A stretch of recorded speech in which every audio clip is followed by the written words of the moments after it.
ಕಡ್ಲೆಕಾಯಿ ಪರೀಕ್ಷೆಗೆ ಬರೋರು ಈ ವಿಡಿಯೋ ನೋಡ್ಲೇಬೇಕು. ಯಾಕೆ ಅಂತ ಲಾಸ್ಟ್ ಅಲ್ಲಿ ಹೇಳ್ತೀನಿ. ಮೊದಲು ಕಡ್ಲೆಕಾಯಿ ಪರೀಕ್ಷೆ ಏನು ಅಂತ ತಿಳ್ಕೊಳ್ಳೋಣ. ಪರೀಕ್ಷೆ ಅಂದ್ರೆ ಅರ್ಪಣೆ ಅಥವಾ ಸಮರ್ಪಣೆ ಅಂತ.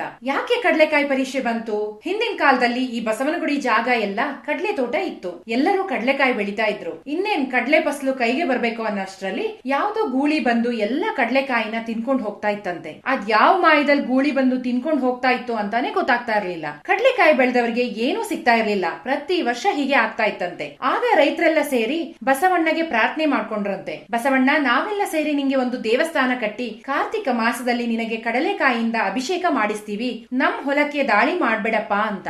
ಅವತ್ತಿಂದ ಬಸವಣ್ಣ ಹೊಲಕ್ಕೆ ನುಗ್ಗಿ ರೈತರ ಬೆಳೆ ನಾಶ ಮಾಡ್ಲೇ ಇಲ್ಲ ಅನ್ನೋ ಕಥೆ ಇದೆ. ಆವಾಗಿನಿಂದ ದೊಡ್ಡ ಬಸವಣ್ಣನ ಸ್ಥಾಪನೆ ಮಾಡಿ ಕಡ್ಲೆಕಾಯಿಯಿಂದ ಅಭಿಷೇಕ ಮಾಡಿ ಸಂತೃಪ್ತಗೊಳಿಸ್ತಾ ಬಂದಿದ್ದಾರೆ ರೈತರು. ಈ ಸಲ ಕಡ್ಲೆಕಾಯಿ ಪರೀಕ್ಷೆ 5 ದಿನ ನಡೆಯುತ್ತೆ. 17ನೇ ತಾರೀಕಿಂದ 21ನೇ ತಾರೀಕಿನ ತನಕ.